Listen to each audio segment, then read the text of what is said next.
Hello friend, this is Harshal Kothari. फिर से एक बार एक मस्त ज़बरदस्त इंफॉर्मेशन के साथ मत बनो उल्लू में। अब तक का हमारा फिनेंशियल लिटरेसी का ये जो सफ़र है ये बहुत ही अमेजिंग है और आज का टॉपिक बहुत ही इंटरेस्टिंग है। आज का टॉपिक ऐसा है कि जो जाने अनजाने हम सब की ज़िंदगी से जुड़ा हुआ है। ये टॉपिक है लोन का। क्या लोन अच्छे होते हैं? तो आंसर है बिल्कुल, लोन अच्छे होते हैं। लोन हमें बूस्ट करते हैं, हमारे बिजनेस को ग्रो कराने में। लोन हमें एजुकेशन के लिए हेल्प करते हैं। बट कुछ लोन बहुत रिस्की होते हैं। ऐसे लोन जो हमारे मंथली इनकम से हमारा जो EMI है वो 40-50% से ज़्यादा लेके जा रहे हैं। ऐसे लोन जिसमें रीपेमेंट हम कैसे करेंगे ये क्लैरिटी हमें नहीं होती। कई बार देखा जाता है कि फैमिली में कोई एक इंसान बहुत ज़्यादा लोन लेता है और कमाने वाला इंसान उस लोन के रीपेमेंट में इतना स्ट्रेस्ड होता है कि कई बार आत्महत्या या यहाँ तक कि फैमिली सेपरेशन देखे गए हैं। तो लोन रिस्की भी होते हैं। पर इन सारे लोन के जो जाल है, ये जो लोन का ट्रैप है, इसमें लोन देने वाली कंपनी की कोई गलती नहीं होती। इसमें गलती होती है लोन लेने वाले की। पर आजकल इंडिया में लोन से जुड़ी हुई एक बड़ी समस्या आ गई है। आज क्विक जो मोबाइल के एप्लीकेशन है जिससे फटाफट लोन जो मिल जाते हैं, इसमें बहुत ज़्यादा गलत हो रहा है। आज मैं बात करूंगी वो ढेर सारे एप्लीकेशन की जो कैसे काम करते हैं और कई सारे इंडियंस, कई सारी सोसाइटी मेंबर इस ऐप के थ्रू लोन के बहुत अलग और गलत ट्रैप में फंस रहे हैं। तो ये होता कैसे? बस आपने सुना होगा कि बहुत सारे फेसबुक पे, यूट्यूब पे लिंक आते हैं, आपको व्हाट्सएप पे मैसेजेस पे लिंक आते हैं कि आपको तुरंत लोन मिल जाएगा और उस लिंक के ज़रिए आप वो मोबाइल ऐप को आपके मोबाइल में डाउनलोड कर सकते हो। ये इतना ईजी है कि 500 रुपये से लेकर 2000, 5 लाख रुपए तक का लोन फटाफट मिल जाता है। और ऐसा फटाफट लोन किसे नहीं अच्छा लगता, खास करके वो लोगों को जिनकी क्रेडिट हिस्ट्री नहीं होती। अब ये जो एप्लीकेशंस है, इसमें कई सारे एप्लीकेशन चाइनीज एप्लीकेशन के नाम से भी फेमस है। रिसेंटली दिल्ली की पुलिस ने 22 लोगों का ग्रुप को गिरफ्तार किया और उस ग्रुप में एक अनिल कुमार नाम का एक लड़के ने ये कहा कि वो अकेला नहीं है, उसने 150 से ज़्यादा इंडियंस को एम्प्लॉय करके रखा है ये काम करने के लिए। और अनिल कुमार के जरिए 500 करोड़ से ज़्यादा चाइना में हवाला के थ्रू जा रहा था। अनिल कुमार करता क्या है? वो इसी तरह के एक लोन ऐप का जरिया बना के ढेर सारे इंडियन को हरास करता था। तो ये लोन एप्लीकेशन चलते कैसे हैं? तो थोड़ा डीप जाते हैं। कोई भी इंडियन इस ऐप को क्विक एप्लीकेशन, क्विक लोन, बड़ी लोन, जीतू लोन, यहाँ तक कि आप देखोगे ये जो ऐप है ये कितने हैं, तो एक ऐप नहीं है, 3000 से 500 से ज़्यादा एप्लीकेशन गूगल ने रिमूव किए। You are right, 3500, it's not small number. और ऐसे कई ऐप डेली आपके प्ले स्टोर पे अवेलेबल है। ये ऐप एक होम मेकर, एक स्टूडेंट, यंगस्टर डाउनलोड कर सकते हैं। इस ऐप पे कुछ करना नहीं है आपको, आपका मोबाइल नंबर डालना है, आधार पैन के डिटेल्स डालने हैं, आपको एक्सेस देना है आपके कॉन्टैक्ट लिस्ट का और आपकी फ़ोटो गैलरी का। और फिर वहाँ पे आपको ऑफर में ये कहा जाता है, इनके कॉल सेंटर्स होते हैं, इनके डायरेक्टर्स होते हैं, इनकी प्रॉपर वेबसाइट भी होती है, इनके गेटवेज होते हैं, यानी हर एक चीज़ ऐसी है कि जो एकदम लीगल है बट काम इलीगल है। तो इस ऐप पे आपको ये कहा जाता है कि आपको 20,000 का लोन मिलेगा और आपको अमाउंट सिर्फ 5,000 रुपये वापस करना है, बाकी अमाउंट आपको धीरे धीरे करनी है। यहाँ तक 0 इंटरेस्ट की ऑफर दी जाती है। आप सोचिए, क्या सच में कोई 0 इंटरेस्ट होता है? क्या कोई फ्री आपको पैसा देगा?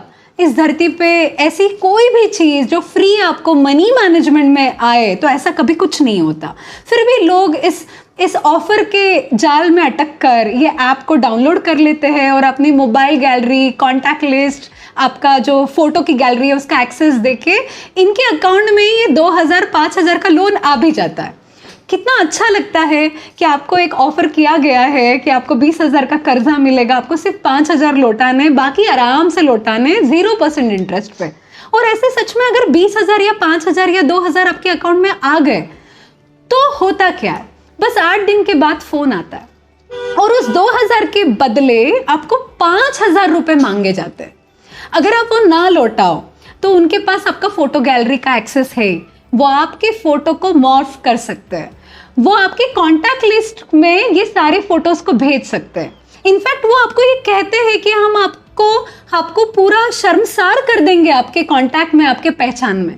सोच के देखिए, एक होम मेकर, एक यंग लड़की, एक यंग लड़का अगर इस तरीके के कॉल को ले रहा है, उसको ब्लैकमेलिंग हो रही है, उसको हरासमेंट हो रहा है, किस तरह के इमोशन से ये इंसान गुजरता होगा। वो अपने फैमिली मेंबर से भी बात नहीं कर पाता होगा। और ये सिर्फ धमकी नहीं देते, ये रियलिटी में ऐसा कर भी देते हैं। ऐसे कई सारे एफआईआर हुए हैं कि जहाँ पे ये कहा गया है कि हमारे ये फोटोज हमारे कॉन्टैक्ट लिस्ट में भेजे गए हैं। This is really really bad. और ये हम इंडियन के साथ कुछ इंडियंस ही कर रहे हैं। चाइना में बैठ के कुछ लोग इसे करवा रहे हैं। अब इस पूरे चक्रव्यूह से हम कैसे निकले? तो सबसे पहले लोन को समझिए, लोन की प्रोसेस को समझिए, अपनी एलिजिबिलिटी को समझिए और आप लोन क्यों लेना चाहते हैं ये समझिए। फिर अगर आपको लोन चाहिए ही तो आप ये समझिए कि क्या आप लोन आरबीआई के रजिस्टर्ड संस्थान से ले रहे हो, क्या आपकी कोई कॉन्ट्रैक्ट की प्रोसेस हो रही है। कभी भी आरबीआई के जो बैंकर्स होते हैं या बैंक होती है वो आपसे अपफ्रंट फीस नहीं मांगेगा। कुछ केसेस में अपफ्रंट फीस जो मांगा जाता है तभी ये आपको थॉट आ जाना चाहिए कि कुछ तो गलत है, कुछ तो गलत हो रहा है, क्योंकि आपको अभी तक लोन दिया नहीं है और आपसे पैसे मांगे जा रहे हैं। आरबीआई रजिस्टर्ड कोई भी बैंक आपको अपफ्रंट फीस नहीं मांगेंगी, वो आपका सिविल स्कोर चेक करेगी। अब ये बात अलग है, बहुत सारे इंडियन का तो सिविल स्कोर ही नहीं होता। हम इंडियन को आईटीआर भरना ही नहीं होता, हमें अपना जो टैक्स है उसे बचाना, आई मीन टू से चुराना होता है। और ये जो हम गलती करते हैं उसका बहुत बड़ा रीज़न है कि हमें लोन नहीं मिलता और फिर हम ऐसे लोन के ट्रैप में अटक जाते हैं। और इस ट्रैप से अगर निकलना है तो आपको फिनेंशियल इंस्ट्रूमेंट को भी समझना पड़ेगा। अब अगर आपने ये सब समझा है तो लोन लेते वक्त आपको ये देखना है कि जो आरबीआई रजिस्टर्ड संस्थान है ये आपके साथ कोई कॉन्ट्रैक्ट पेपर साइन कर रहे हैं या नहीं। कभी कभी ऐसा लगता है ये जो कॉन्ट्रैक्ट पेपर को साइन किया जाता है, ये सारे डॉक्यूमेंट्री जो प्रोसेस होती है ये बहुत गलत है, ये बहुत दिमाग को पेचीदा कर देने वाली एक्टिविटी है। पर ये आपकी भलाई के लिए, ये आपके फैमिली की अच्छाई के लिए। क्यों? क्योंकि इस कॉन्ट्रैक्ट पेपर पे बहुत क्लियरली मेंशन होता है कि आपको कितना लोन अमाउंट दिया जा रहा है, आपका रेट ऑफ इंटरेस्ट क्या होने वाला है, आपका ईएमआई शेड्यूल कैसे होगा, और अगर आप ये लोन ना भर पाओ तो इसकी पेनल्टीज कैसे लगेगी। तो ये आपके लिए अच्छा ही नहीं है अगर हर एक चीज़ क्लियरली पता है। तो मैं आपको इतना ही कहूँगी, आपके आँख कान को खोले रखिए, दिमाग को खोलिए। कुछ भी चीज़ ऑफर में, ग्रिड में अगर आ रही है, मोबाइल पे लिंक अगर आ रहा है तो वो सही नहीं है और ये बहुत ज़्यादा मनी मैनेजमेंट में क्राइसिस क्रिएट कर देने वाला होता है। एक ऐप से निकल के दूसरे ऐप और दूसरे ऐप से बचने के लिए तीसरे ऐप। मैंने एक केस देखा जहाँ पे एक यंग लड़का, जो बहुत ही सिंपल लड़का है, जिसको बहुत ज़्यादा नॉलेज नहीं है, उसने 80 से ज़्यादा एप्लीकेशन अपने मोबाइल में डाउनलोड कर लिए उसमें, और उसने वो लोन के एक ऐसे अजीब-ओ-गरीब ट्रैप में आ गया जिससे पूरी फैमिली आज परेशान है। सो फिनेंशियल निर्वाणा के ज़रिए हम ये कोशिश कर रहे हैं कि हम फिनेंशियल लिटरेसी में कुछ अपना योगदान दें। तो बस आप इस इंफॉर्मेशन को अपने तक रखिए, अपने हर पहचान के लोगों में आप डालिए और प्लीज़ चेक कर लीजिए आपके मोबाइल पे, आपके फैमिली मेम्बर के मोबाइल पे ऐसे एप्लीकेशन ना हो, और अगर होंगे तो आप उसे डिलीट कर दीजिए। उसके बारे में आप पुलिस में कंप्लेंट कीजिए, आप आरबीआई को कंप्लेंट कीजिए, क्योंकि इसी तरीके से हम सब मिलकर हम फिनेंशियल लिटरेसी में, सोसाइटी में एक अच्छा योगदान दे सकते हैं। और मनी मैनेजमेंट अकेले मत करिए, फिनेंशियल एक्सपर्ट से बात कीजिए, वो जेन्युइनली आपको हेल्प कर सकते हैं। Thank you so much.